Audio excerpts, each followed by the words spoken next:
전능하신 하나님, 저희들이 하나님 말씀 앞에 귀를 기울이고 또 마음을 낮추고 함께 모여 있습니다.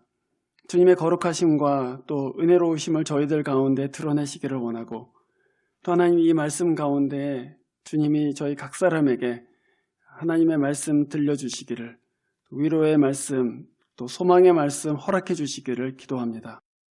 귀를 열어주시고 마음을 열어주시고 또 주의 성령께서 친히 주의 백성들 가운데 역사하셔서 하나님의 말씀이 열매 맺을 수 있도록 은혜 베풀어 주시옵소서. 우리 주 예수 그리스도 이름으로 기도합니다. 아멘. 여러분이 아시다시피 저는 군대를 조금 험한 곳을 갔습니다. 한국에서는 특공여단이라고 불리우는 좀 훈련이 좀 세고 그리고 여러 가지 어려운 일이 많은 그런 부대에 배치됐습니다. 근데 제가 군대 생활을 하면서 한 가지 깨달은 것이 있습니다. 그게 뭐냐면은 군대를 어려운 데 간다고 해서 군 생활이 어려운 게 아니구나라는 것을 깨달았습니다.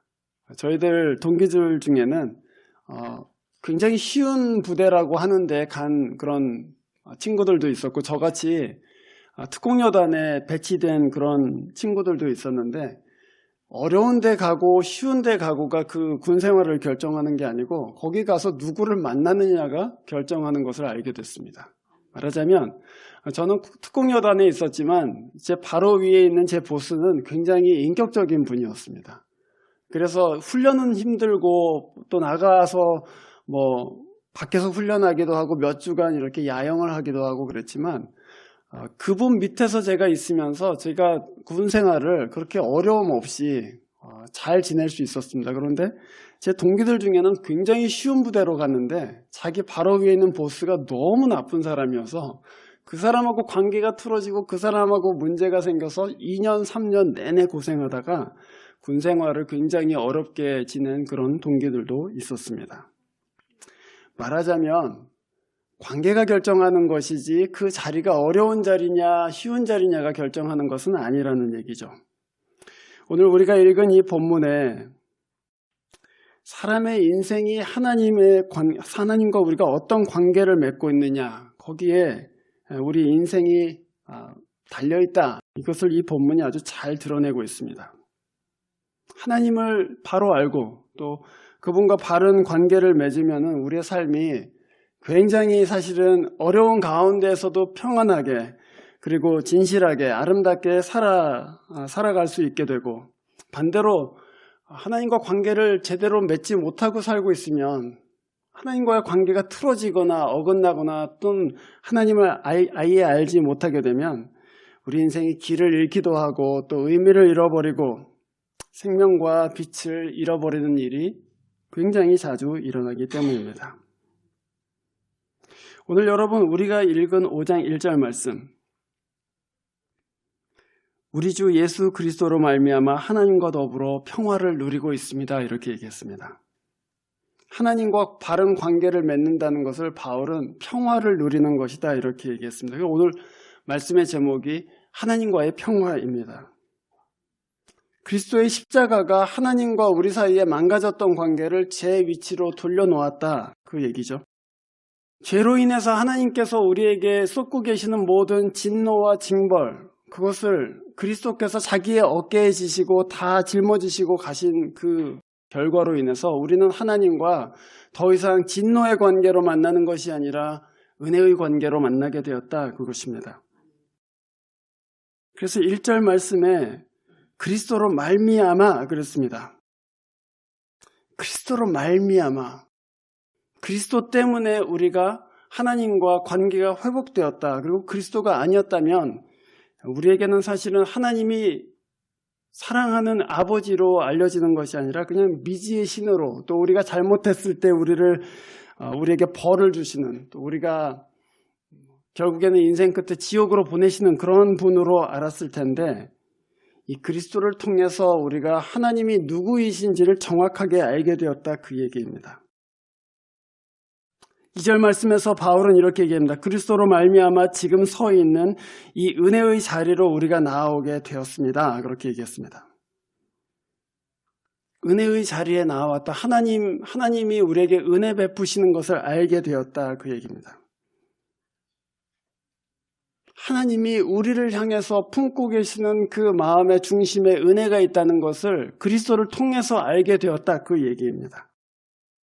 우리가 십자가에서 보게 되는 그 하나님, 우리가 십자가에서 보게 되는 그 은혜 베푸시는 아버지, 그분을 우리가 알게 되면서 하나님과 우리가 비로소 평화하게 됐다. 하나님과 이제 잘 지내게 됐다. 바른 관계가 됐다. 그 얘기입니다. 여러분, 하나님의 진심을 아는 사람들은 하나님과 바른 관계를 맺게 됩니다.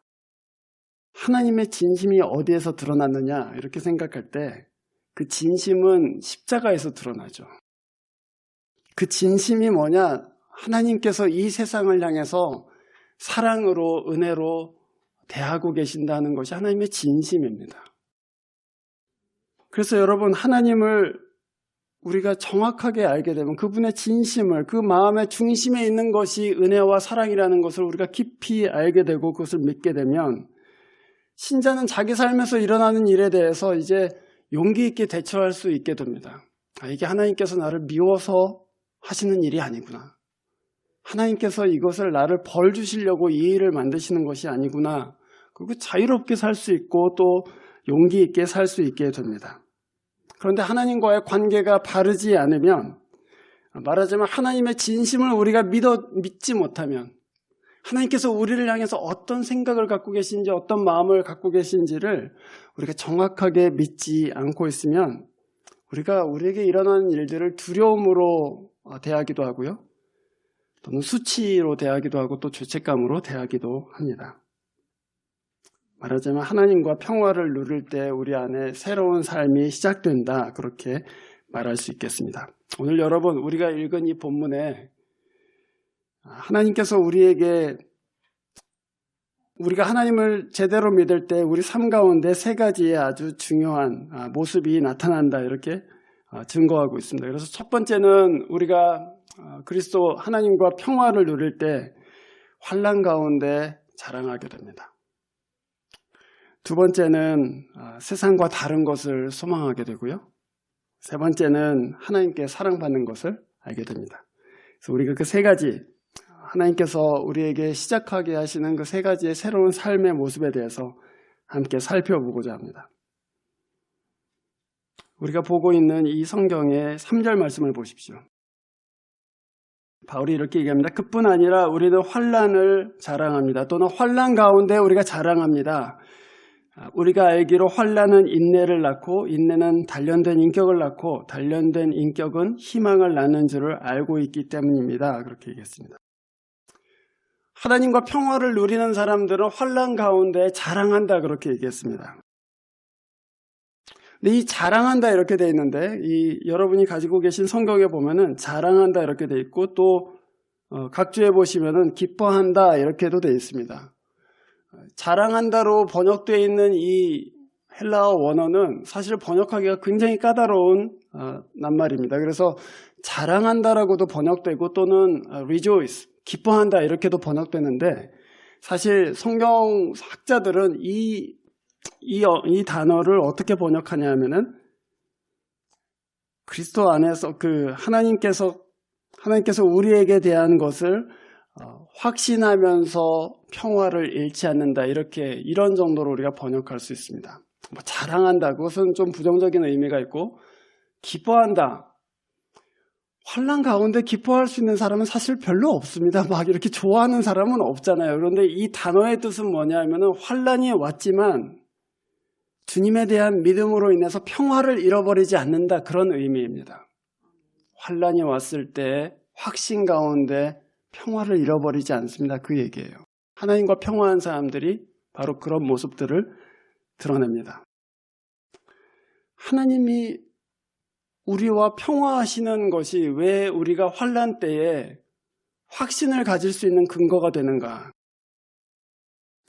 그것은 우리가 이 3절 말씀에서 우리가 알기로 하고 말한 그 구절에서 사실은 알 수 있습니다. 우리가 알기로 그랬어요. 우리가 무엇을 알기 때문에 우리가 이 전 과정을 알기 때문에 하나님께서 이 환난을 통해서 우리를 망하게 하려고 하시는 것이 아니라 이 환난을 통해서 우리로 인내하게 하시고, 인내한 후에 우리의 인격을 하나님께서 다루시고, 그리고 다루시고 나서는 하나님께서 우리에게 소망 주실 것을 알고 있기 때문에 환난 가운데 우리가 낙심하지 않습니다. 그렇게 얘기합니다. 하나님이 우리를 은혜로 대하신다는 것을 깊이 믿고 있는 사람들, 그 사람들에게는 환난이 낙심할 거리가 되지 않습니다. 물론 속상하죠. 물론 고통스럽기도 하고 그것 때문에 하나님 앞에서 눈물을 흘리기도 하고 또 어떤 때는 정말 실망하기도 합니다. 그렇지만 하나님께서는 이 환난 가운데서도 우리를 은혜로 대하고 계신다. 하나님께서 이 환난을 통해서 우리에게 선을 이루신다. 그것을 믿고 있는 사람들, 그것을 알고 있는 사람들은 이것을 담대하게 버텨나갈 수 있는 힘이 있습니다. 그래서 도망하지 않아요. 환난이 올 때 도망가지 않습니다. 어디로 도피하지 않습니다. 여러분, 어려운 일 생길 때 어떻게 하십니까? 여자들은 폭식을 하고 남자들은 오락을 합니다. 그렇죠? 남자들은 밤새도록 비디오를 보고 무비를 보고 여자들은 막 먹어요. 뭐 다른 분들도 계시겠지만 환난이에요. 청소하시는 분들도 계세요. 네. 환난이 올 때 그거를 그냥 잊어버리자 그러고 도피해버려요. 그 해결되지 않습니다. 또는 환난이 올 때에 절망합니다. 에이, 난 모르겠다 그러고 그냥 그만둬버립니다. 나 이제 더 이상 아무것도 하지 않겠다. 또는 원망합니다. 내가 옛날에 이렇게 해서 이렇게 된 거야. 또는 저 사람 때문에 이렇게 된 거야. 그래서 원망합니다. 그러나 주님이 우리를 향해서, 하나님이 우리를 향해서 은혜로 대하고 계신다. 이 환난 가운데서도 하나님은 우리를 은혜로 대하신다는 것을 믿는 사람들은 인내합니다. 함부로 입술을 열어서 그냥 원망하거나 불평하지 않고 참아요. 참자. 왜냐하면 이 끝에 하나님께서 맺게 하시는 열매가 있을 것이다라는 것을 알기 때문입니다. 그래서 3절 말씀에 우리가 알기로 이렇게 얘기했어요. 우리가 그거 알기 때문에 넉넉히 이길 수 있습니다. 이스라엘 백성들이 광야에 있을 때에 가나안 땅에 들어가려고 12명의 그 정탐꾼들을 보냈습니다. 그 12명이 들어가서 봤는데 10명이 와서는 그 땅은 너무나도 형편없는 우리가 들어가서는 안 되는 땅입니다. 그 땅에는 너무 큰 사람들이 살고 있습니다. 그러고서는 그 땅을 악평했습니다. 그러자 이스라엘 백성들이 다 낙심해서는 뭐라고 말했냐면은 하나님께서 우리를 광야까지 끌고 와서 죽이려고 데리고 왔다 이렇게 얘기했어요. 우리를 죽이려고 이 광야에 데리고 왔다 그렇게 얘기했습니다. 그러고서는 모세를 돌로 그냥 쳐 죽이려고 그렇게 험한 짓을 했습니다. 하나님이 이 백성들을 은혜로 다루고 계시다는 것을 믿지 않았습니다. 믿지 않았기 때문에 알지도 못했어요.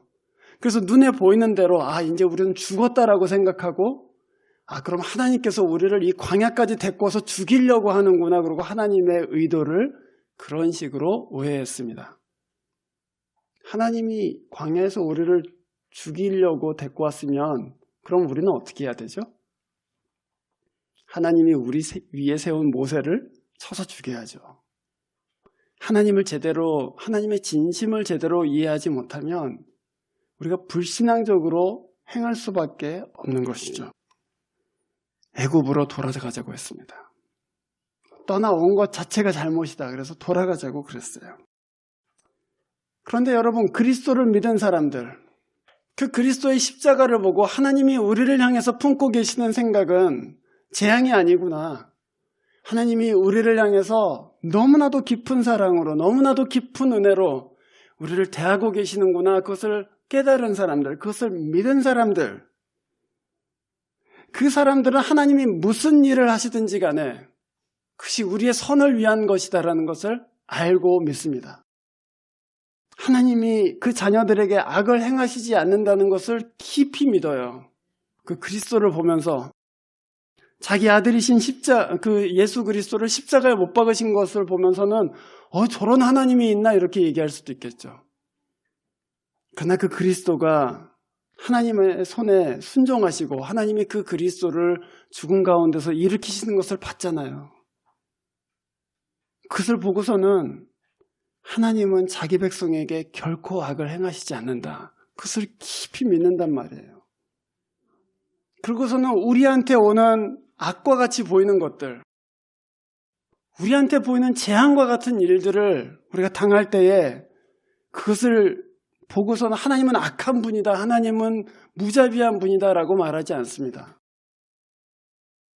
내 눈에는 그것이 악해 보일지라도, 내 눈에는 그것이 재앙같이 보일지라도 하나님은 이 일을 통해서 선을 행하실 것이다. 그것을 믿는 것이죠. 그래서 우리 눈에 설령 돌과 같이 보이는 것도 받을 때 주님께서 이것으로 선을 행하시겠지요. 그렇게 받습니다. 하나님께서 우리에게 뱀을 주시는 것 같을 때에도 그걸 받으면서 주님 이것을 주님께서는 물고기로 주시겠지요. 그러고서는 받는 것입니다. 신자는 성경을 보면서 하나님께서 그 선조들에게 어떻게 행했는지를 보게 됩니다. 여러분, 성경을 한번 펴서 읽어보십시오. 구약성경을 펴서 읽어보시고 신약성경을 펴서 한번 읽어보세요. 그 믿음의 사람들 중에 그 한 사람이라도 고난을 피해간 사람이 있었는가? 아무도 없어요. 하나님께서 쓰시는 사람이면 쓰시는 사람일수록, 하나님께서 사랑하시면 사랑하실수록 깊은 고난 가운데 단련됩니다. 모세는 40년을 광야에서 처가살이하는 양치기로 살았습니다. 다윗은 10년 동안을 자기 원수에게 쫓겨다녀야 했습니다. 바울도 눈이 멀게 되는 그런 큰 어려움을 겪었습니다. 성경을 펴면 하나님께서 고난 가운데 당신의 자녀들을 인내하게 하시는 것을 봅니다. 그들의 생각과 그들의 소원들을 하나님께서 그 고난을 통해서 정화하시는 것을 봐요. 하나님께서 이 사람들을 정말 깨끗하게 하시는구나. 그리고서는 그 고난을 통해서 인격을 빚어내시는 것을 봐요. 이 사람들 이 고난을 통과하고 나서 인내의 사람이 되는구나. 이 고난 통과하고 나서 소망의 사람 되는구나. 그것을 보게 된다고요. 그것들을 보면서 우리가 그런데 내 삶에도 하나님께서 그렇게 역사하시는구나. 그러고서 내 삶에 대해서 볼 수 있는 눈이 열리기 시작해요. 그냥 고난이라고 생각했는데 하나님께서 다루시고 계시는구나. 그것을 이해하게 돼요. 이 고난이 그냥 끝이라고 생각했는데 이것을 넘어서 하나님께서는 선을 행하시겠구나 하는 희망과 소망이 생기게 됩니다. 그래서 성경을 읽은 사람들, 하나님이 우리를 향해서 은혜의 진심을 가지고 우리를 대하신다는 것을 믿은 사람들, 그 사람들을 성경 보면서 자기 모습을 볼 수 있게 돼요. 내가 지금 광야에 있구나. 내가 지금 물 가운데 있구나. 내가 지금 불 가운데 지나고 있구나. 그러면서 그 성경에 나오는 사람들하고 나하고를 아이덴티파이 하기 시작한다고요. 그러고서는 끝을 봐요. 내가 지금은 고난만 보고 있지만 내가 이 사람의 삶에서 보는 것처럼 내 삶의 끝에도 선이 있을 것이다. 그러고서는 기도하게 되는 것이죠. 여러분, 이것을 아는 신자들은 어려움이 올 때에 자기 감정적으로 반응하지 않습니다. 여러분, 우리가 어려움이 올 때는 우리 마음이 먼저 불쑥 튀어나오게 돼 있잖아요. 그런데 여러분, 믿음이 있는 사람들은 어려움 올 때에 먼저 생각합니다.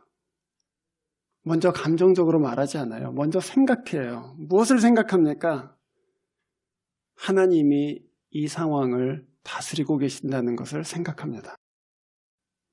하나님이 내 인생을 붙들고 계시다는 것을 생각한다고요. 그 생각은 믿음으로 연결돼요. 하나님이 내 인생을 붙들고 계신다는 믿음이에요. 하나님이 내 인생을 선으로 인도하고 계시다는 그 믿음이에요. 그 믿음의 근거에서 하나님 그러면 제가 참을게요 라고 우리 마음을 정하게 됩니다. 우리가 원래 갖고 있었던 그냥 불신앙의 마음으로 대하는 것이 아니라 믿음의 근거에서 확신 가운데 그 고난에 대해서, 그 어려움에 대해서 대응하게 됩니다. 그래서 평화를 잃지 않습니다. 오늘 우리가 읽은 이 말씀처럼 4절의 말씀, 고난 가운데 하나님은 우리로 인내하게 하시고 인내를 거쳐서 우리 안에 그리스도를 닮은 인격을 낳게 하시고 그 단련된 인격 가운데서 우리는 소망하게 됩니다. 믿음으로 행하고 또 어려움이 올 때에 여러분 인내하시고 하나님이 여러분 삶을 붙들고 계시다는 것을, 그리고 이 삶의 끝에 하나님께서 열매 맺게 하신다는 것을 깊이 아시고 또한 그 믿음으로 행하시기를 바랍니다. 두 번째로, 우리가 하나님과 평화하게 되면 그러면은 우리가 세상과는 전혀 다른 것을 소망하게 됩니다. 2절 말씀을 보면 이렇게 되어 있습니다. 우리는 또한 그리스도로 말미암아 지금 서 있는 은혜의 자리에 나오게 되었으며 하나님의 영광에 이르게 될 소망을 품고 자랑합니다. 하나님의 영광에 이르게 될 소망을 우리가 품고 있다, 그렇게 얘기했습니다. 세상과 전혀 다른 소망을 가지게 된다, 그 얘기입니다. 세상이 찾는 만족이 내게는 더 이상 만족이 되지 않는다, 그런 얘기입니다. 하나님의 영광을 바란다. 근데 여러분, 이 영광이라는 말이 이해하기 사실 어려운 말이지만 쉽게 얘기하자면 하나님께서 나타나시는 것입니다. 그래서 구약 성경에 시내산에서 하나님이 드러나실 때, 또는 이사야가 성전에서 하나님을 뵐 때 그때 하나님의 영광을 본다, 그렇게 얘기해요. 왜냐하면 하나님이 자기 자신을 드러내실 때 지극히 거룩하시고 지극히 선하시고 또 아름다우신 하나님의 모습이 완전히 드러나기 때문에 사람이 어떻게 감당할 수가 없는 거예요. 그래서 그 영광에 압도되어서 하나님, 제가 하나님 앞에 엎드립니다 그러고 그 앞에 다 엎드리게 되죠. 그런데 여러분, 하나님의 영광을 본 사람들, 그 사람들은 공통적으로 하나님이 내 모든 욕구를, 내 모든 필요를 다 채우신다는 것을 경험하게 됩니다. 왜냐하면 하나님께서 the source이시기 때문이죠. 하나님의 영광이 우리의 모든 필요를 만족시키십니다. 여러분이 재판장이라면 여러분의 욕구는 의에 대한 것이죠. 이 세상에 의를 행하기를 원한다, 그거 아닙니까? 근데 하나님의 영광이 여러분이 갖고 있는 의에 대한 모든 것들을 만족시켜요. 완전한 의를 하나님께서 행하세요. 여러분이 만약에 무슨 예술가라면 여러분의 욕구는 무엇입니까? 아름다움이죠. 화가들이 잘못된 화가들이지만 대마초하고 마약하는 이유가 뭐예요? 자기 손으로, 자기 재능으로는 닿을 수 없는 아름다움을 표현하고 싶은데 그게 표현이 되지 않는 거예요. 그래서 무슨 엑스타시나 무슨 이런 약물을 취해갖고는 황홀경에서 뭔가를 그려보고 싶은 거예요. 그런데 그 아름다움은 하나님께서 완전하게 만족시키신다고요. 주님의 영광이 드러날 때에. 여러분이 농부라면은 여러분의 요구는 무엇입니까? 풍성함이죠.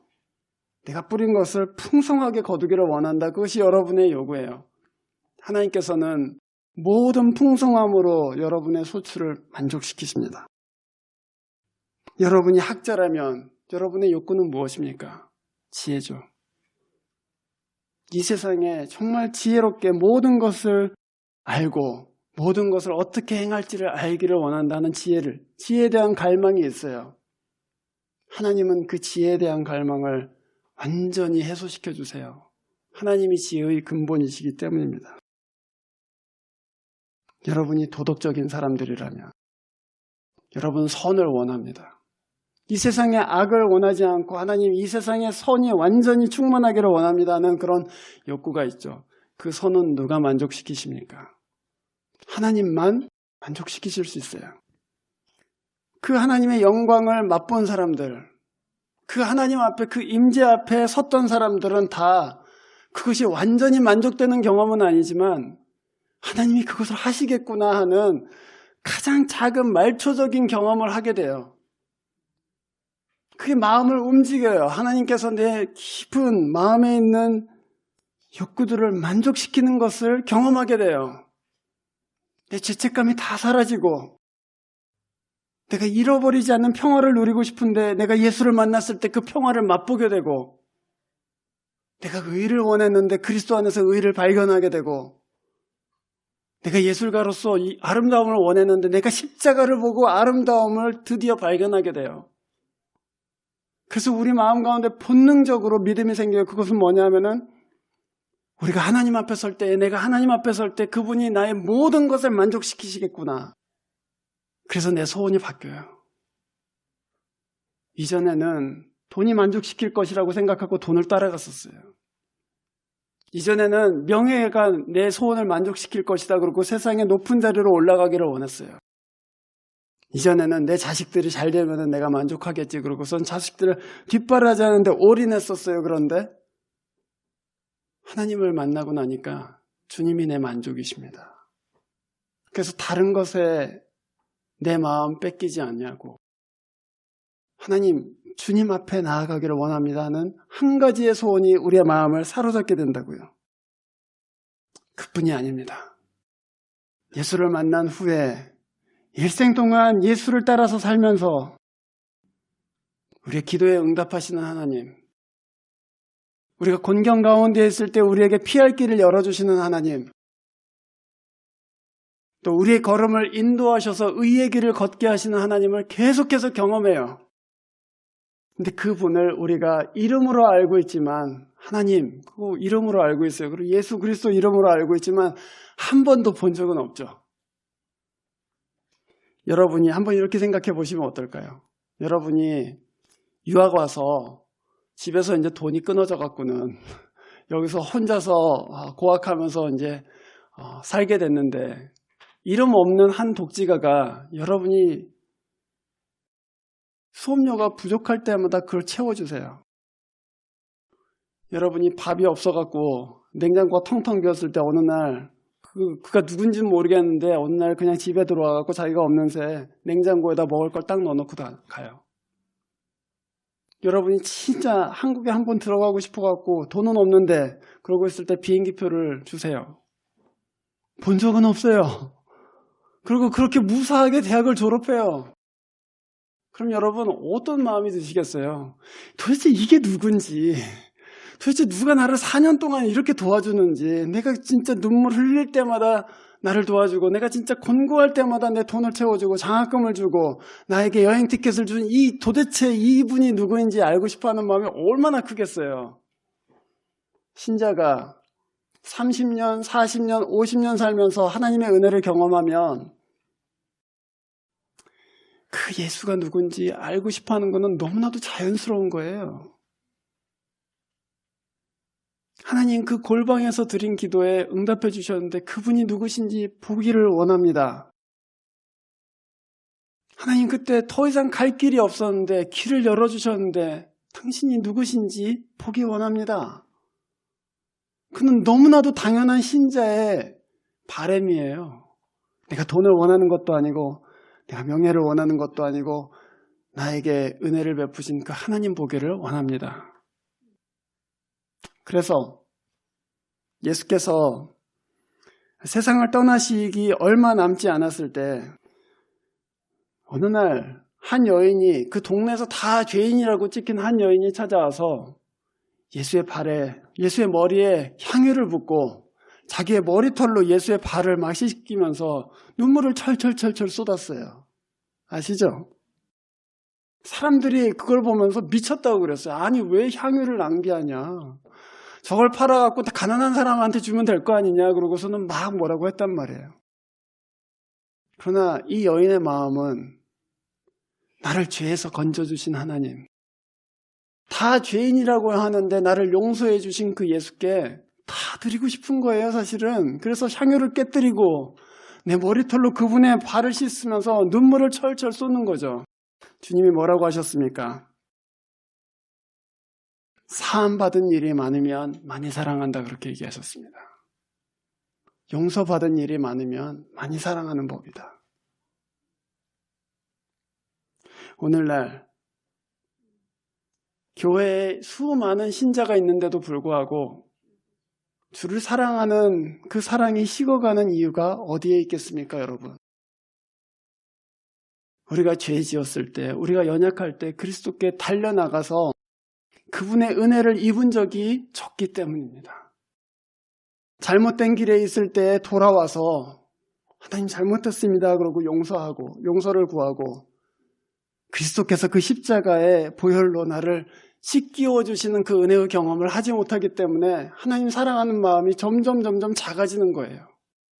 내가 연약할 때에 그리스도의 발 앞에 그 은혜의 보좌 앞에 엎드려서 기도하고 그분의 도우심을 경험하고 그분이 내 길을 여시고 그분이 나를 곤경에서 이끌어내 주시는 것을 경험하지 못하기 때문에 하나님 사랑하는 마음 점점 적어지는 것이죠.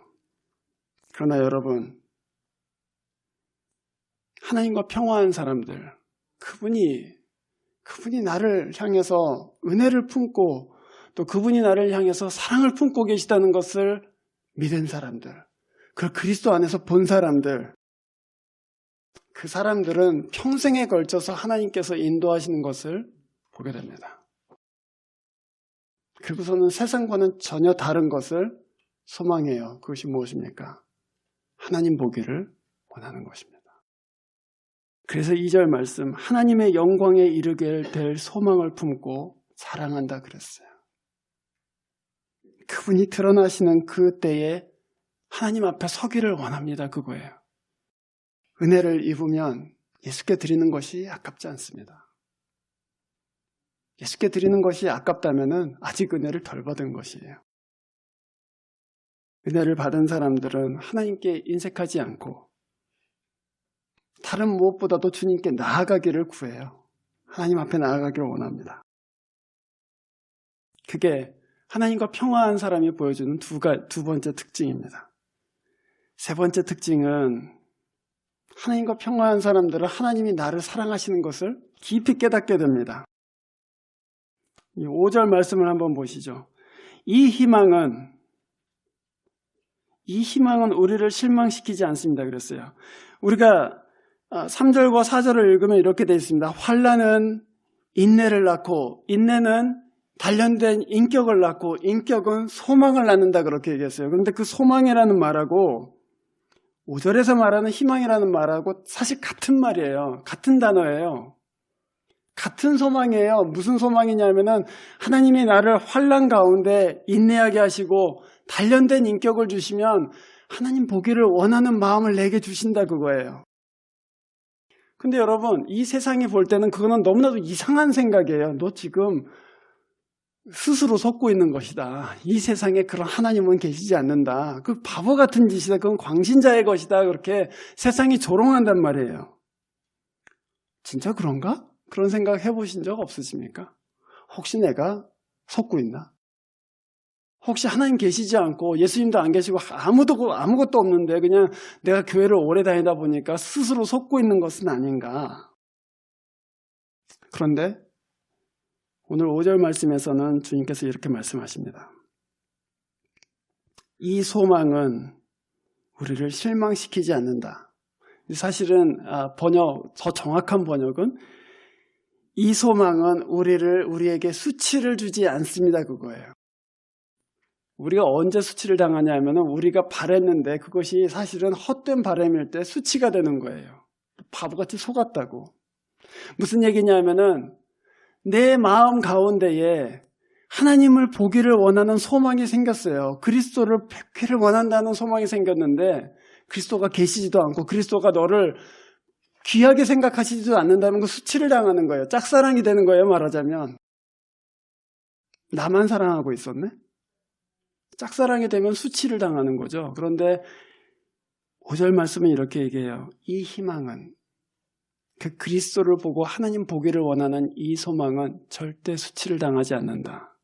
왜냐하면 하나님께서 너의 마음 가운데 성령을 통하여 그의 사랑을 부어주시기 때문이다. 그게 무슨 얘기예요? 내가 예수를 보고 싶어하는 마음이 내 마음속에 있는데 수치를 당하지 않을 것이다. 그것은 하나님이 나를 사랑하신다는 것을 내가 알게 되기 때문이에요. 아, 나만 짝사랑하는 게 아니구나. 하나님이 나를 실제로 사랑하시는구나. 성령을 통해서 하나님께서는 자기의 사랑을 신자의 마음속에 부어주세요. 여러분, 이 교회에서 하나님이 사랑하신다는 것을 여러분이 수백 번을 듣고 수천 번을 들어도 그게 여러분 마음속에 입으로는 고백할 수 있겠죠. 하나님이 저를 사랑하시죠. 하지만 여러분 마음에 믿어지는 것은 언제예요? 사랑을 받을 때죠. 성령께서는 여러분을 설득하시는 분이 아니세요. 하나님께서 너를 사랑하신단 말이에요. 그걸 수천 번 여러분한테 세뇌시켜갖고 사랑하시나 보다 이렇게 믿게 하시는 분이 아니고 여러분 마음 가운데 하나님의 사랑을 부어주셔서 경험하게 해주신다고요. 사랑받게 해주신다고요. 그래서 그 사랑을 받고서 내 소망이 헛된 것이 아니구나. 이 삶의 마지막에 내가 진짜 그리스도를 보게 되겠구나. 그 하나님을 뵐 날이 있겠구나 하고 소망을 가지게 되는 것입니다. 그 사랑이 우리를 이 광야 같은 세상에서 이기게 합니다. 왜냐하면 그때 그리스도를 보게 될 것이기 때문에. 그 사랑이 우리로 하여금 이 세상과 다른 삶을 살 수 있게끔 격려합니다. 그 사랑이 우리를 이 세상에서 이기게 하고 그 사랑이 우리로 하여금 다른 즐거움으로 이 세상 가운데 살게 합니다. 그것이 광야에서 그리스도께서 시험을 이기신 힘이죠. 여러분이 이 신약 성경을 읽어보시면 아시겠지만 그리스도께서 광야에 들어가시기 전에 요단강에서 세례를 받으십니다. 세례 요한이 예수 그리스도에게 세례를 베푸실 때에 하늘이 열리면서 성령이 비둘기같이 그리스도께 임하고 그리고 하늘로부터 그리스도께서는 이 성령을 통하여 한 말씀을 듣습니다. 그 말씀이 무슨 말씀이죠? 너는 내 사랑하는 아들이요 내가 기뻐하는 자다. 그렇게 하나님의 음성을 들어요.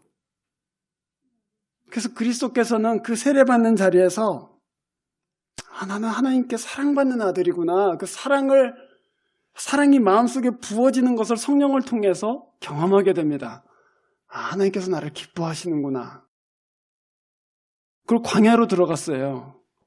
광야에 들어갔는데 사단이 첫 질문이 뭐냐면은 네가 하나님의 아들이거든. 네가 진짜 하나님의 아들 맞냐? 그렇게 아들됨을 시험했어요. 그러자 주님께서는 뭐라고 하셨습니까? 사람이 떡으로 살 것이 아니라 하나님의 입에서 나오는 모든 말씀으로 살 것이다. 그렇게 얘기했어요. 하나님의 입에서 나오는 말씀이 어떤 말씀이었습니까? 너는 내 기뻐하는 아들이요 내 사랑하는 자다. 그 말씀이 나를 광야에서 이기게 해요. 하나님이 나를 사랑하신다는 그 말씀, 하나님이 나를 기뻐하신다는 그 말씀이, 그 경험이 나를 이 광야에서 이기게 합니다. 우리는 그 말씀 듣고 있는가? 우리는 하나님께서 성령을 통해서 우리에게 하고 계시는 그 말씀 듣고 있는가 생각해 볼 필요가 있습니다. 왜 못 들을까? 그런 생각도 하시게 되시죠. 그렇죠? 이유는 간단합니다. 하나님 앞에 머물지 않기 때문입니다. 주님께서는 우리 안에 사시는 성령을 주셨습니까? 그런데 그 성령께 우리가 잠잠히 그 앞에 머무르지 않으면, 그분의 말씀을 듣기 위해서 잠잠히 그 임재 앞에 나아가지 않으면 그 말씀을 들을 수가 없어요, 사실은. 여러분, 하나님이 여러분을 사랑하시는 건 알지만 내 마음속에 그것이 경험되지 않는다. 주 앞에 잠잠히 나아가셔서 그분의 음성을 들으십시오. 주님께서 주시는 이 말씀을 읽으시면서 성령께서 이 말씀을 통해서 말씀해 주시기를 잠잠히 기다려 보세요. 주님께서 반드시 말씀해 주십니다.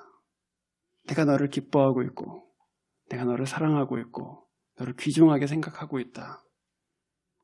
그 성령이 여러분 가운데 하나님의 사랑을 부어주실 때가 분명히 옵니다. 여러분이 그 사랑을 알게 되면 다른 것으로는 여러분의 마음이 더 이상 만족되지 않습니다.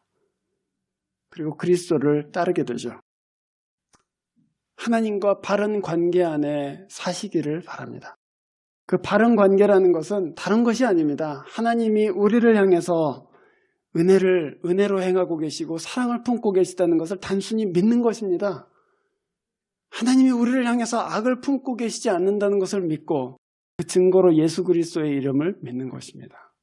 그러면 여러분이 이 세상 가운데에서 고난을 이기고 이 세상과는 전혀 다른 소망을 가지고 살게 되고 그리고 하나님께서 나를 기뻐하시고 사랑하신다는 것을 확신하기 때문에 어디에도 속박되지 않고 자유로운 하나님의 자녀로 사실 수 있게 됩니다.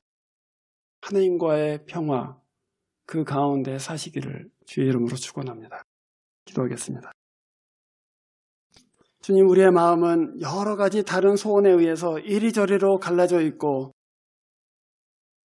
하나님이 아닌 것을 쫓아가기도 하고 그래서 그 길 가운데 탈진하기도 하지만 우리를 부르시는 그리스도 앞으로 다시 나올 수 있게끔 하나님 도와주시고 우리 마음 가운데 하나님의 사랑을 부어주시는 성령께 잠잠히 머물 수 있도록 하나님 은혜 베풀어 주시옵소서.